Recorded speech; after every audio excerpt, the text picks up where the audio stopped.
On this episode of Cigars and Sea Stories, Bennett, Mike, and Sebastian welcome Mr. Ryan Michler, who, Ryan is a husband, father, Iraqi Combat Veteran, and the founder of Order of Man podcast, as well as the Iron Council, which we'll get into. Growing up without a permanent father figure, and now with children of his own, Ryan sees a huge need for strong and virtuous men in this world. He believes that most, if not all, of the world's biggest problems could be solved if males everywhere learned how to be better husbands, fathers, friends, and leaders. His passion lies in helping men transform their lives and become better leaders in their families, businesses, and communities. So, without further ado, Mr. Ryan Michler, welcome to Cigars and Sea Stories. Thanks, guys. Glad to be here. That bio actually sounded like, I don't know, it sounded so good, like I sent it to you or something. I don't know. I know. Wiener. I framed it up real well. That was on the fly. That was good. It was just off the top of his head. That's right. Shit That's good. I'm impressed. Yep. Skin of my teeth. So what's going on, man? How's life treating you? Life is good. Busy for me. We were talking a little bit before we hit record, but I just had my fourth. We just had. I better not say I. I didn't have much to do with it, but we just had our fourth child, and so life's busy. You know, that's how it goes. But exciting times for sure. Jeez. So what's the dispersion, boys, girls? So this is our third boy, and we have one girl. So God bless. Outnumbered. Yeah, we are outnumbered, but the boys stack and outweigh the girls, so we're doing okay over here. Yeah, Teaching her how to be a corpsman, or what's her role on the fire team there? Is she like your heavy? I mean, you know. You should see this girl. Like, her role is, she's just in charge. She's the boss. I mean, she knows it. Nice. Everybody else knows it, and that's just her way. Is the way it's going to be. Everybody else knows it. We've got a nursery here at our church, and I was walking downstairs to the nursery, and somebody came up, a friend of mine. He was just laughing. He says, "Your daughter is just hilarious." I'm like, "Oh no, what's she doing?" And he just said that she's ruling the roost, pushing everybody around, taking all the toys. She's mean. She's feisty, as my younger son likes to say. Feisty. Yeah. That's fantastic. See, I asked because my daughter, I'd look in the back seat, you know, and I'm just like, oh yeah, they're fighting, whatever. And I'm like, you can't do that. And I look, and actually it like registers what is going on. She has a seatbelt doubled around my son's neck, who is 2 years older, and has got like a foot on his back and is yanking.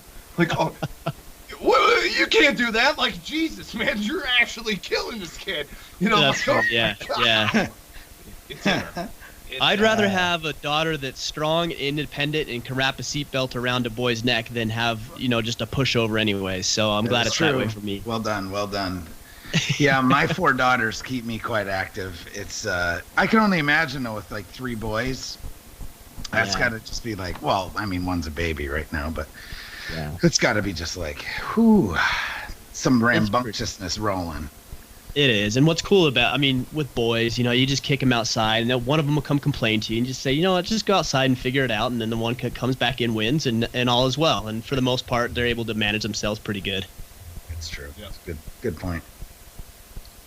That's So Michael Penny, just to bring this up, didn't you just buy your son or allow him, did you give him his first gun, or was it a gift, or was it just that he got to fire it? Well, I don't want to say I gave it to him. It is his gun, but he had to earn it. So he's 8 years old. Yeah. And so he's 8 years old. So I just got him a little single shot 22 youth model.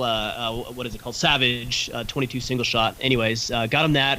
And a knife as well. And so we went on a camp out. We did a little mini rite of passage for him, so that he can earn those things. I think it's important that he learns those in a controlled environment, so that if he ever has a situation where he needs to use that, or is presented with that, or a friend shows him his dad's gun, he'll know how to handle himself around it. That's the deal. Absolutely. See, Michael's a firearms instructor, so. Oh, okay, perfect. He loves it all. Yeah. Coincidentally enough, actually, Wednesday I'll be going to get this state, North Carolina's concealed carry instructor tab. Really? So, yep. So I do NRA, nice. rifle, pistol, shotgun, as well as muzzle loading, and then I'm a chief range safety officer, and then I I got the concealed carry stuff on the side. Very cool. Yeah. Point of passion. I just went through our concealed weapons. Yeah, no, that's great. I just went through our course for concealed weapons in Utah, and I've got to get my fingerprints here before I send this off, but I'll have that done here pretty quick. One of the big dog states where you get all kinds of reciprocity with that one. Yeah. That's right. Well, that's right. Yeah. And you guys, Florida, there's 2 others that I can't remember off the top of my head, I want to say, that all do out of state, which is great. So if you can, stack those up. Give Florida, it helps. Is that the next one to get? Yeah. Yeah, I think they have reciprocity with something like 32 different states, which there's a lot of overlap between Florida and Utah, but there's also some that I think there's like 6 or 7 that it doesn't cover. So yeah, man. Cool. No, that's good to know. Here's my favorite little fun piece of trivia, though. I gotta say though, it's reciprocated. So North Carolina reciprocates every firearm license, what have you, except for Vermont's. Why do you think? Is that right? Yep. Why do you think we don't accept Vermont's? Because there isn't any in Vermont. Because there isn't one. Oh, 21, yeah. Okay, that makes sense. 21, and you can conceal the firearm. So, is that right? Yeah. I'm going to click on CNN, and I'm sure that I'm going to see somebody wearing Birkenstocks and socks, on Lake Champlain, gunning each other down, just pounding pints of Ben and Jerry's. Yeah. They're probably in firefights right now due to their Second Amendment rights being observed. So I know it. Well, that's good. I'm actually going to Vermont here in the next couple of months, so. It's gorgeous, man. Have you ever been there before or not? Never. Oh man, you're gonna love it. It's freaking. It's just greener. When they call it the Green Mountains, man, it's just like a different shade. Is that right? Yeah. Yeah, I don't know if I'm gonna love it though. I'm actually going there for Joe DeSena. It's his Spartan Agoge. It's a 60-hour team training event. So I don't know how much I'll be enjoying it, but I'm looking forward to the test nonetheless. Oh God. It's gonna be It's gonna be gonna be a lot of hills. Yes, lots it is. A lot of hills. Yeah, Jesus. All right, so, enjoy yourself there. So you're an Army vet. Yes. Who did you serve with? Well, so when I was 17, I actually joined the National Guard. So I kind of went a different route, and I spent 4 or 5 years in the National Guard before. Let me back up here. I spent 2 years in the National Guard before our unit got activated to go to Iraq. And I got to get my dates right here. 2003. Okay, so 2003. So I guess it would have been 4 or 5 years I was in the military in the National Guard. We were supposed to go to Iraq. The week before we were going to leave, we were training in Colorado. They said, no, never mind. You're not going to go to Iraq anymore. You're going to go to Fort Lewis and train ROTC cadets up there for the summer, which was great duty because we'd work 3 or 4 days, and then we'd have 3 or 4 days off, and we'd go catch the Seahawks, and we'd go catch the Mariners. And so it was great duty. And then we went back to the Guard. And then in 2005, they activated us again, and that's when I went over to Iraq with the 2nd of the 222nd out of southern Utah. Right on. Very cool. Yeah. Sounds like a resume. To Iraq, right. and then what did you do? All right, so your actual job. All right, so you have the Order of Man. Yes. Now. And the Iron Council is off of that, but what else do you do? Well, so what happened is when I was in Iraq, I was actually managing retail stores in the Southwest, and I went to Iraq. My wife and I decided we didn't want to do that anymore. Long story short, I took all of my insurance and investment exams back to Iraq with me after a leave, and I spent the rest of the time, it must have been maybe 4 or 5 months training, learning, getting all the licensing credentials and requirements done. I came back, took the exams, and I've been a financial advisor for the past 9 years now. That's awesome. Yeah. Now, for working for yourself or working for like a firm or whatnot? Yeah, so when I was on a leave, I came back and I met with a financial advisor because I managed to save some money because my wife was at home. We had lived in California before, so the BAH, the Basic Allowing for Housing, was out of California, not our home state, Utah, so that was a little bit higher. We didn't have to pay any taxes while I was overseas. And so we saved a lot of money, but we were kids. We didn't know what to do with it. So I met with a financial advisor that my in-laws had worked with, and he said, funny enough, we're hiring 2 two advisors right now. So that's when I took those materials back. I came back, worked for him for probably 5-6 months, went to work with another large financial firm. And then about 3 years ago or so, I decided, you know what? I like the industry. I like what I'm doing, but I don't like working for other people. So I'm going to break out on my own. And so I started my own financial firm. And that's what I've been doing up until about, the last year, where I've been so busy with Order of Man and Iron Council and those type of things. So why podcasting?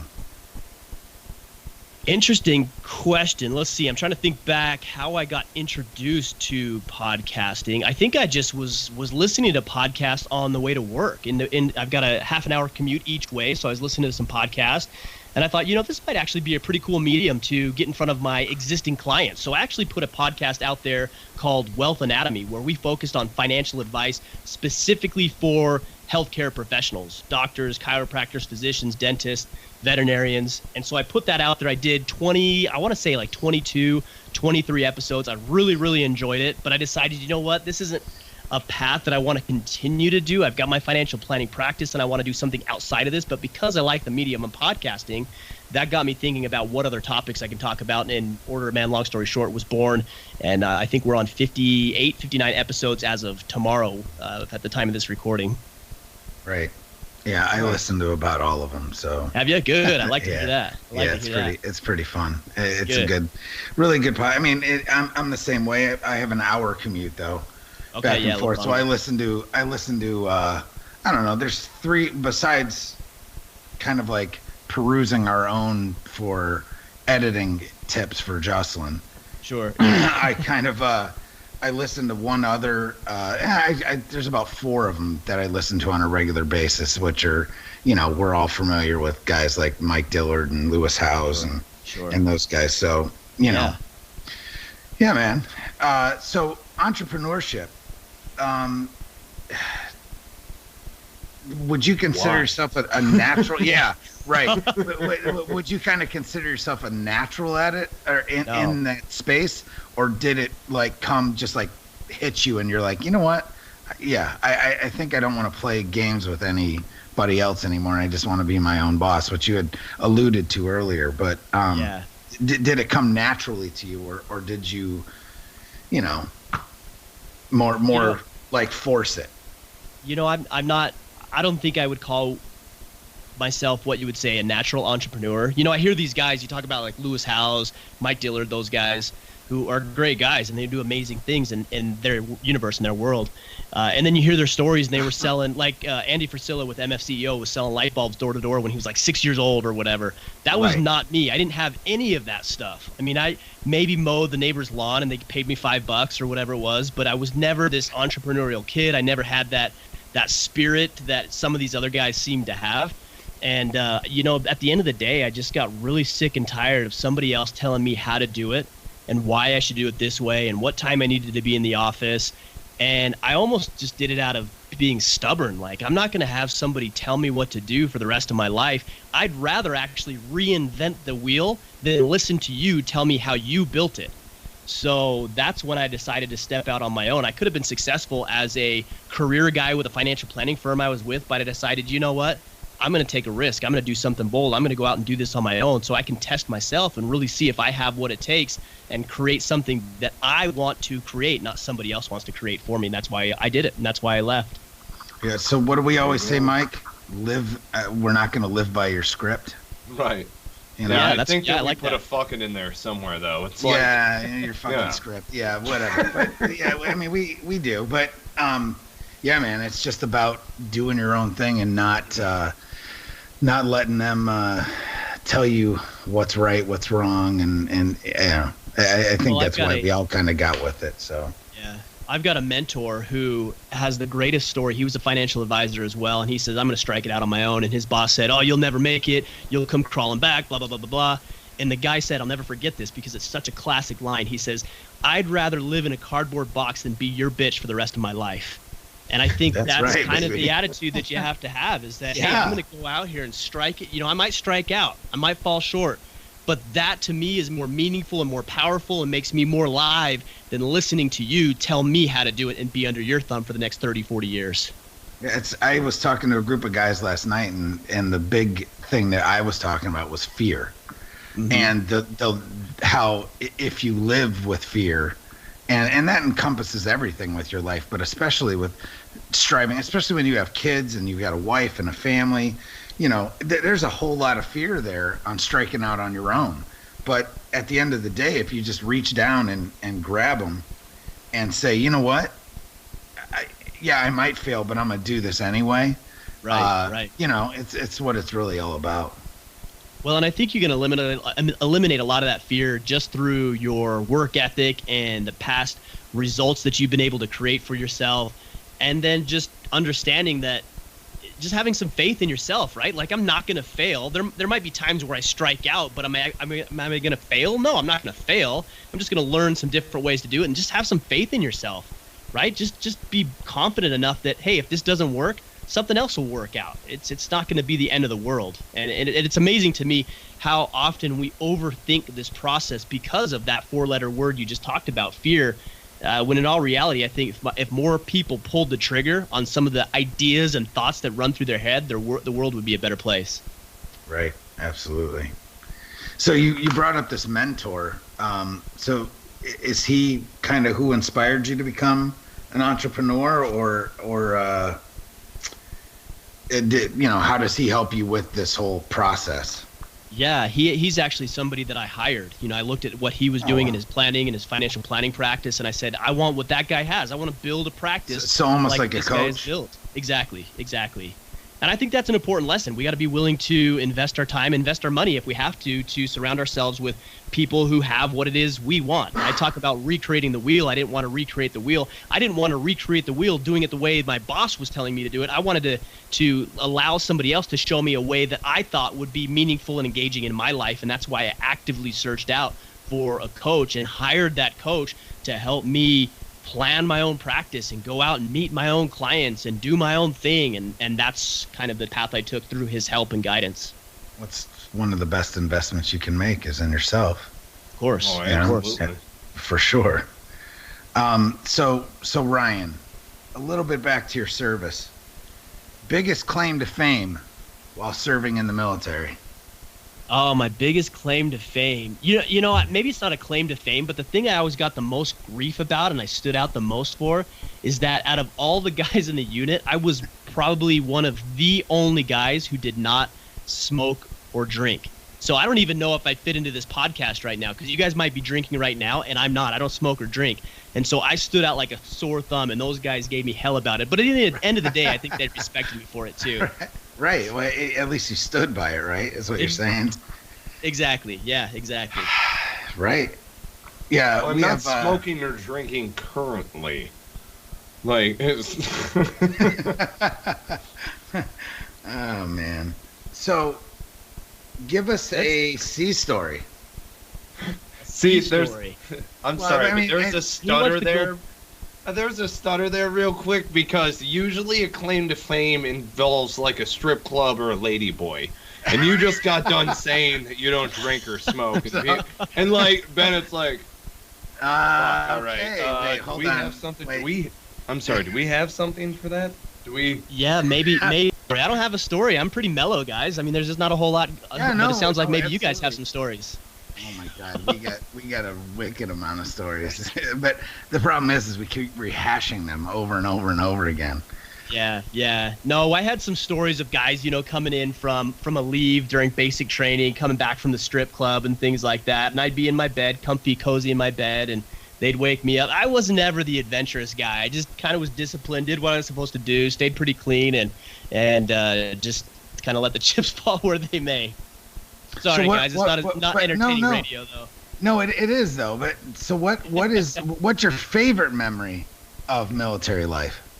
Oh, my favorite. I really miss the guys. And so to be able to isolate an event, I don't know if I could. I remember in Iraq, it's kind of funny to think about, you're in the middle of a war zone and you think about favorite memories. But I remember playing softball with the guys and the camaraderie that we had there, and beating each other up and giving each other a hard time. But we had a softball field right in the middle of our base, and it was incredible. I remember playing one time, and we literally had. Have any of you guys served in Iraq? Yeah. Yeah. Definitely. Oh yeah. Okay. Mike served 2 tours in Ramadi. Okay, yeah. So I was in Ramadi in 0506. And, Perfect. Okay, so we were there around the same time. I was out of Hurricane Point. Okay, yeah. So we were right there, had a softball field right there. I mean, the storms that come in literally are like the movies, just these walls of dust and dirt. And we're sitting there playing softball, and we're trying to find a place, to hide, to take shelter as this storm comes in. And the only thing we can find is basically, the side of a wall. There's no really other place to go. So Xbox. Exactly, yeah, or a dirt bunker, right? There's just not much to hang out in. And so those were some good times. I'd enjoyed the camaraderie and just spending time with the guys and shooting the breeze and just having a good time literally in the middle of a war zone, trying to escape a little bit of the physical reality we found ourselves in. Right. So you were there 0506. Okay, so were you on Junction City or Camp Ramadi? I was in Ramadi. Yeah, so we were butted up right next to the glass factory there. Oh, okay, yeah. Glass factory. That's right. Yeah. That was crazy. Talk about a story. I remember the first patrol we did into that glass factory. We were told to go in there and sweep that glass factory.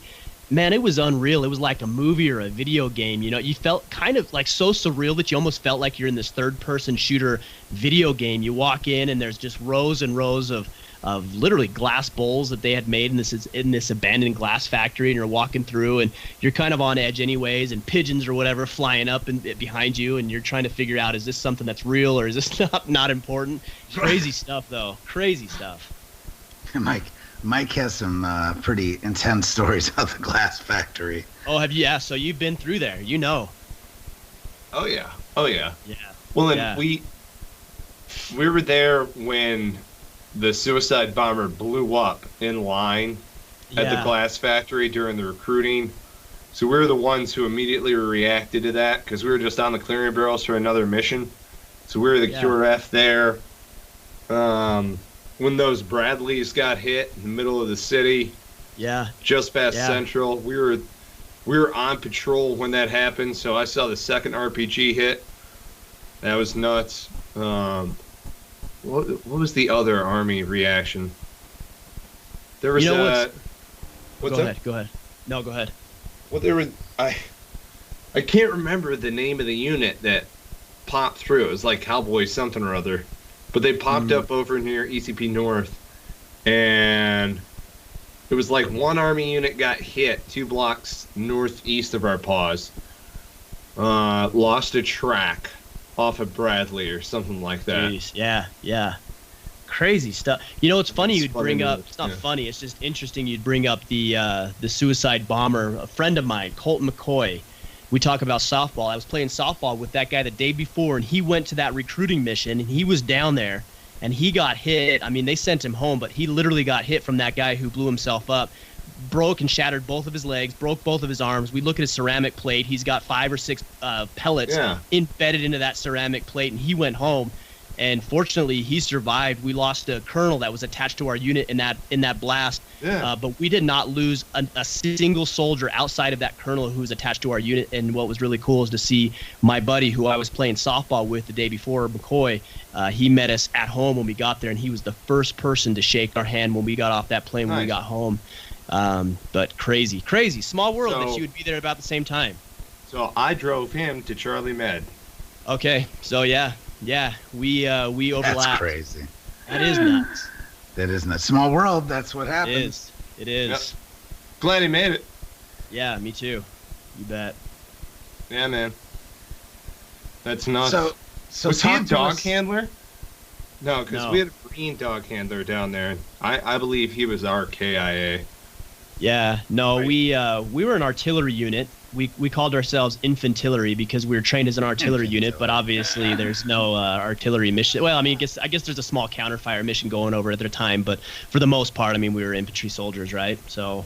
Right. One of our other good buddies was an artilleryman, and that's what he calls himself too. Infantillery, Infantillery. That's right. Yeah, he was with First Cav, but he was an artilleryman with them. And he always says that because there was no artillery mission for them. They were Yeah. They were just running convoys on and on and on, a convoy security and whatnot. So yeah, pretty fun. Yeah, stuff. Our battalion commander got mad at us because I don't know who did it, but somebody took our battalion crest and they changed it from 2 cannons to 1 cannon and 1 rifle. And I remember our battalion commander was pretty upset about that. That's awesome. Yeah.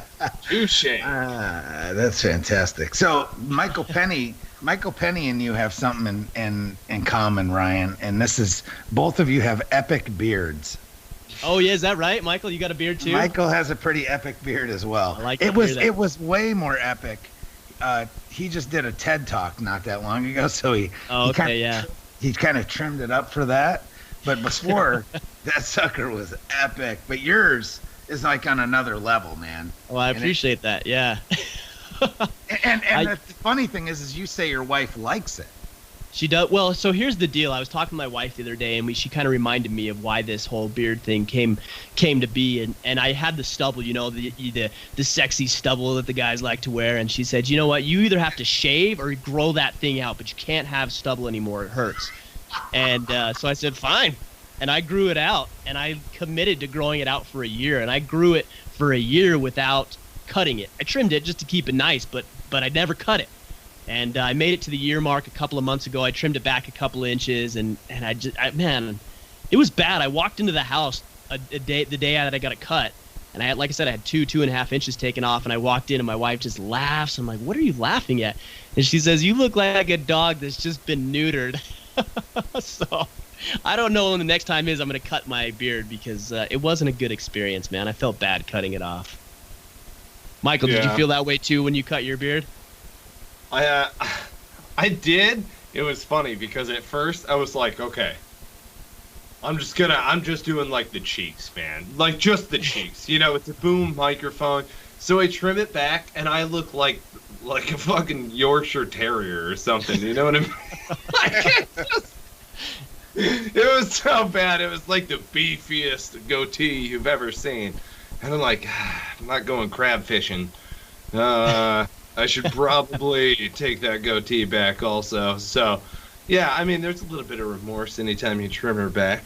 Yeah, you for fall sure. in love with this thing. Well, you know how it is. It's like it's part of you, right? Right. Yeah. You're in deep pondering thought, stroking your chinny chin chin. People are like, dude, this guy put some fucking wood on. Like, see, for me, I have the opposite. My wife actually likes the stubble. Oh, she does. Yeah. So unfortunately, and I have a fair amount of gray in my beard. So whenever I grow it out, it makes me look about 10 years older than I actually am. So about, I don't know, like 3 or 4 days ago, I had about, 2 months worth of growth going. Yeah. So it was impressive. It was respectable, I guess, is what you could call it. And then finally it was like my wife and my daughters were like, "You got to cut that, Dad." And so I finally succumbed and did it. And then they're like, "Oh my God, you look so much." He's literally like 10 years younger. So that's funny. Yeah. But she prefers it that way, and you doesn't mind the scratch. Right? It is a happy wife, happy life, brother. That's right. I've got a friend of mine. He owns a company called Beard Brand, and he says his rule is this. He says for every month that you've been growing it, so if you've grown your beard out for 9 months, then you have to wait and contemplate cutting it or shaving it for once per day for every month. So if you've grown it for 9 months, you can't cut it until you've thought about cutting it for 9 days. And I guess that's the general rule of thumb. So I'll have to wait at least 2 weeks before I actually consider shaving this thing off. Right, I like it. So tell us about Order of Man. Yeah, so I started Order of Man a little over a year ago, about the time where I kind of was winding down that podcast I was talking about earlier. I grew up without a permanent father figure in my life, and as I got married and I had kids of my own, I just realized, I was a jerk, man. I really was. I didn't know how to treat my wife. I didn't know how to treat my youngest son, my only son at the time.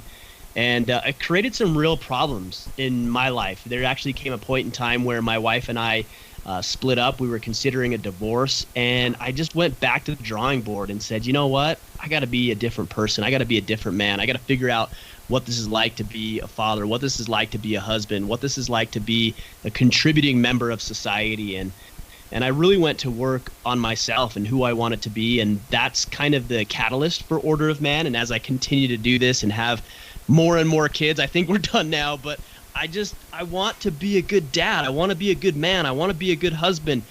And I started talking about this, and there's a lot of guys that were saying the exact same things I was, and they were in the exact same position I was, and they were feeling the exact same way that I was. And that's the point where I said, all right, fine, let's do something about this. Let's start the conversation. And that's where Order of Man was born. And our goal is, like you mentioned earlier, is to help men become better leaders, to take their lives by the horns and be good dads and be good business community leaders and husbands and all the things that I think we're meant to be and the reason that we're placed here on this earth. Yeah, man, I totally agree. More than you can ever know. Yeah, well, like I said, I mean, a lot of it's very similar. I mean, a lot of guys go through the similar things. Sounds like maybe you've got some experience there too. Yeah, we Mike and I have actually talked about this for I don't know, a few years now. Would you, right, Mike? I mean, literally, like, just talking about the way that men in America have how it's the whole idea of being a man has just kind of shifted. Mm-hmm. And how frankly, it's pretty freaking annoying. Well, it is. You know, and us being veterans and you know, I mean, I'm a big kind of outdoors guy myself. And always have been since I was a kid, and again, also not really having a father figure since the age of 10. Mm-hmm. I'm right there with you. I kind of know what you're talking about. Sure. That finally I just got sick of it, and I realized, you know, my oldest daughter is from a previous marriage, and she's 10 years older than my, you know, the next child in line.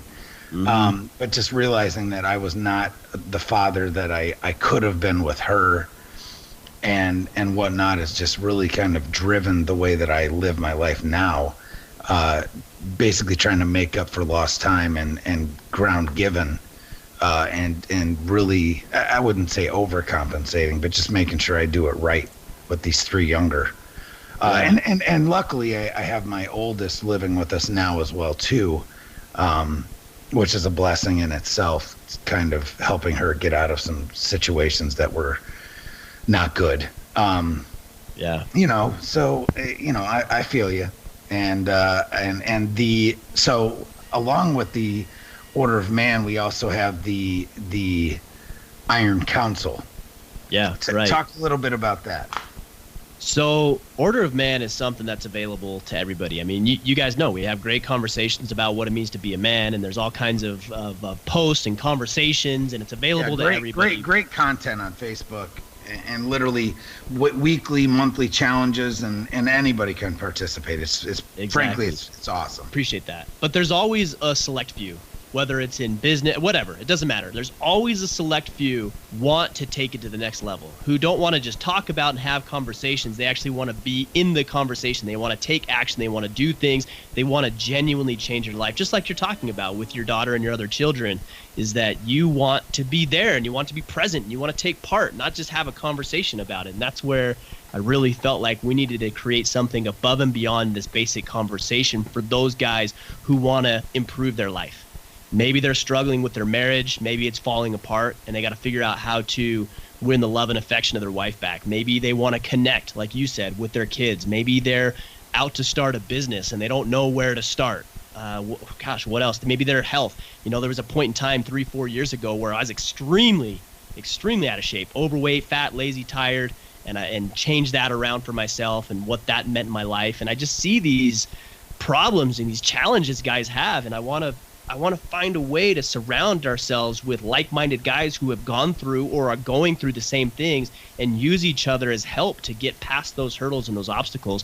And that's where Iron Council comes in, and we help each other do that. We've used the concept of battle buddies. We call them battle brothers, but it's the same concept used in the military. And we have accountability, and we have some great discussions and challenges and daily challenges and weekly assignments and all the fun stuff that we do there, Bennett, like because you're part of the group. That's what I was just going to say. Full disclosure, ladies and gentlemen, I That's am right. a member of the Iron Council. That's right. And I must say that it is fantastic. I have my own struggles just like everyone else. Most people look at me as though I've got my shit together, for lack of a better way of putting it. And for the most part I do, but there's always those little nuances that you just need help.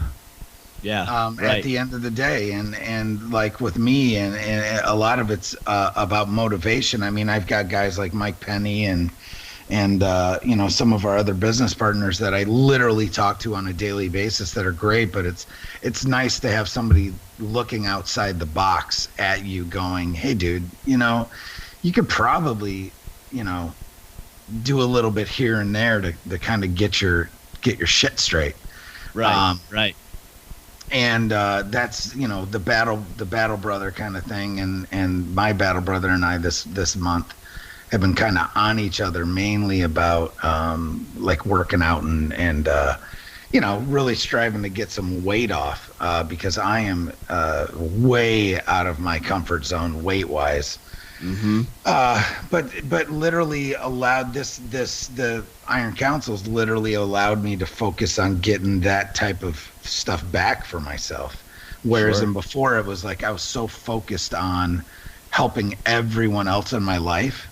And you and I have talked before. I work with veterans for a living, right. And a lot of their stuff is put on me to kind of help them.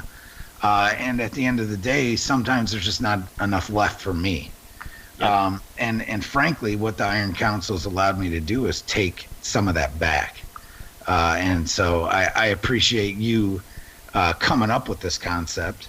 And it's just one of those things you don't realize that you need other men in your life until they're not there. Well, and we're not taught that either. We're taught, I mean, we get that in the military, right? Battle brothers, right. Battle buddies, team, I mean, units, whatever. We get that. But then when you get out into real life, it's like, you have to go at it alone. It's the lone wolf thing. Like, if you have to ask for help, then you're weak and you should be able to figure it out on your own. But the reality is if we go back thousands and thousands of years, men have been forming bonds and tribes for as long as we've been around, and we do that to keep each other safe, and we do that to grow and expand and conquer new territories. And although the reasons might be different on the surface, the reality is that the more that we surround each other with other like-minded men, we're going to grow, we're going to be protected, we're going to expand, and we're going to do the things that are important to us as men that have been ingrained in us over thousands of years of evolution. We still need it today just as much as we needed it 10,000 years ago.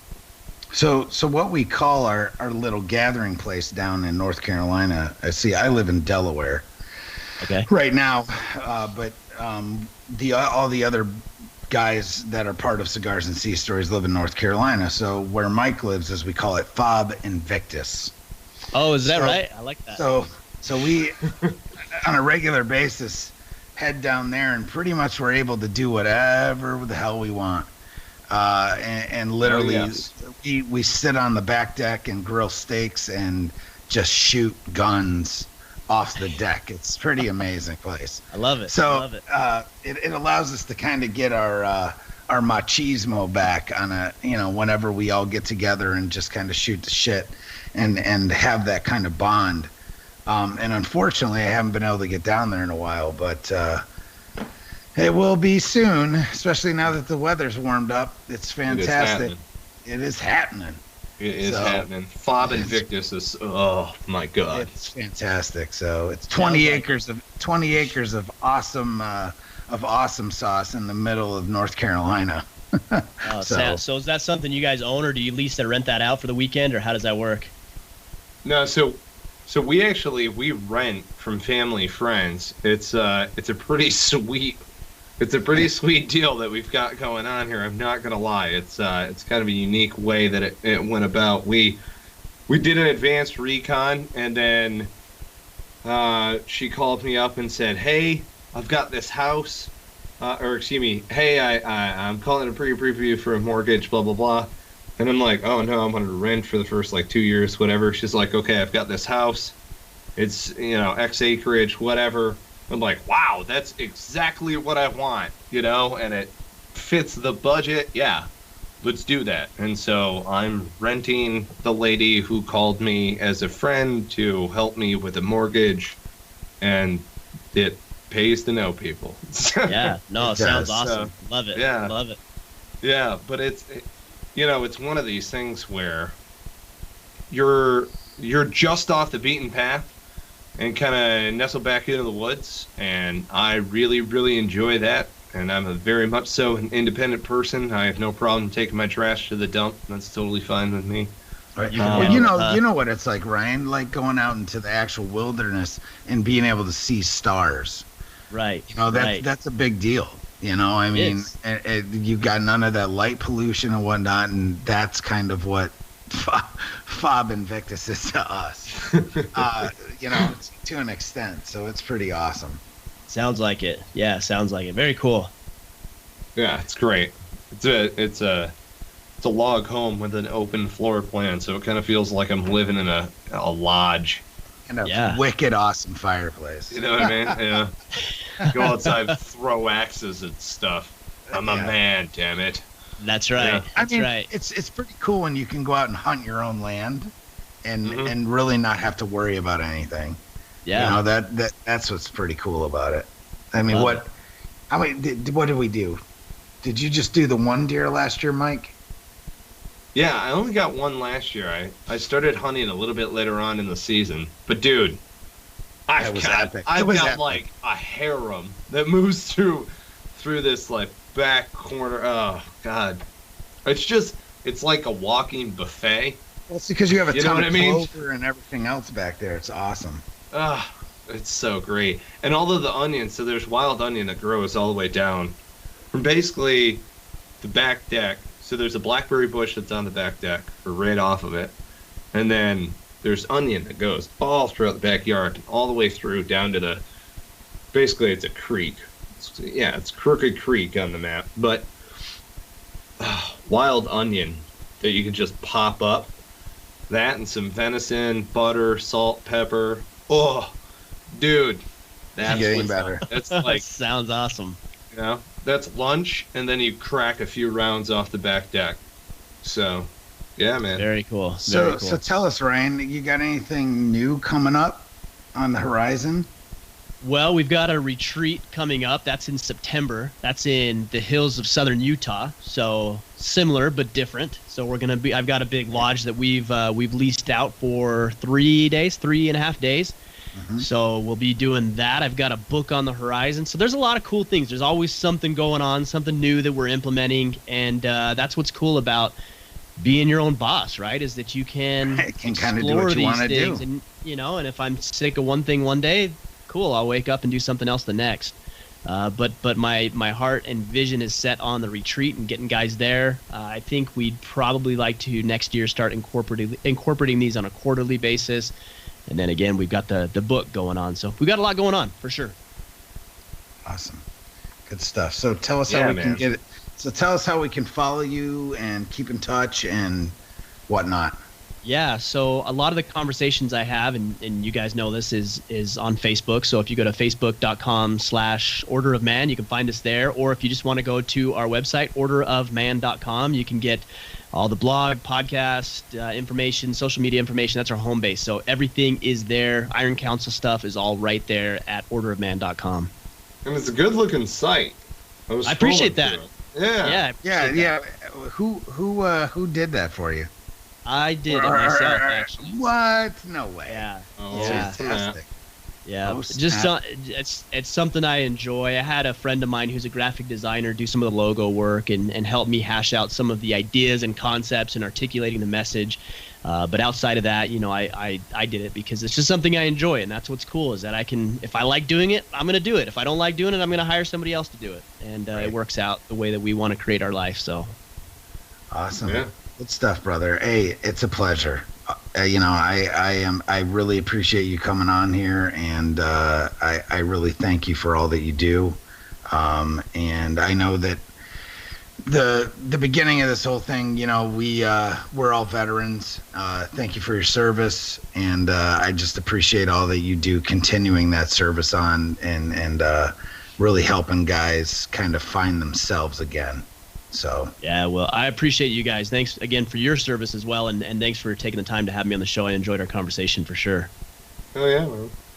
It's always good sharing sea stories with a fellow Ramadi veteran. That's right. That's crazy. That is such a small world that we were that close to each other for sure. Yeah. So glad to connect. Taking incoming every 24 hours. Oh my goodness. I know. Well, that was my primary responsibility over there is base defense. So we were handling a lot of the coordination between QRFs and observation posts, reporting something that was worthy of reporting, or a bird or a dog or whatever they happened to see. And so we had to decipher that information and actually figure out what was a real threat and what wasn't. So it was a good time. It was crazy, but there are some fond memories there for sure. So counter battery was your mission to whatever extent? Yeah, so we had like I said, I was in the artillery. Go ahead. Were you going to say something? Sorry, so I specifically asked because one time we were out near the hospital in the northeastern kind of sector up there, and there's that field that they would always just, you know how it is, they'd roll the technical up, mount like an 82 Chinese mortar on there, and then start lobbing them at us. Where they put the ice in the bottom. They got smart, put ice in there, those bastards. But so counter battery went out, and you guys almost blew us up. We were out there doing a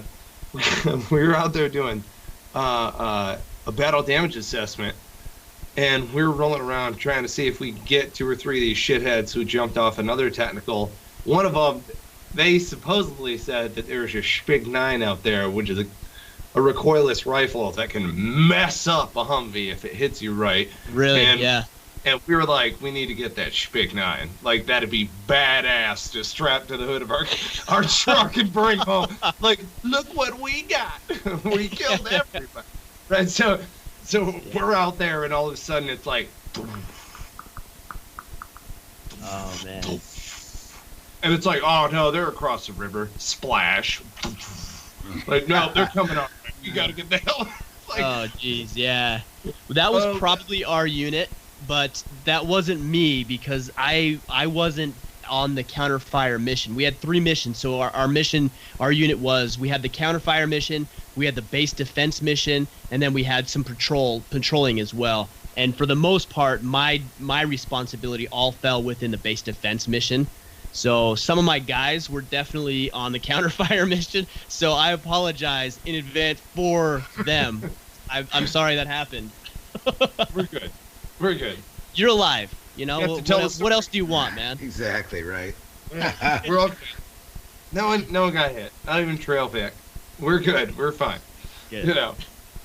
Oh God, that was so good. Ah, man. Wish we would have gotten that goddamn Spig 9 though. Didn't that get would have been badass. You know what I'm saying? Anyway. Trophies of war. We're bringing back recoilless rifles. Dude, I would probably strap it sideways on the hood and take out like an Iraqi compound wall or something.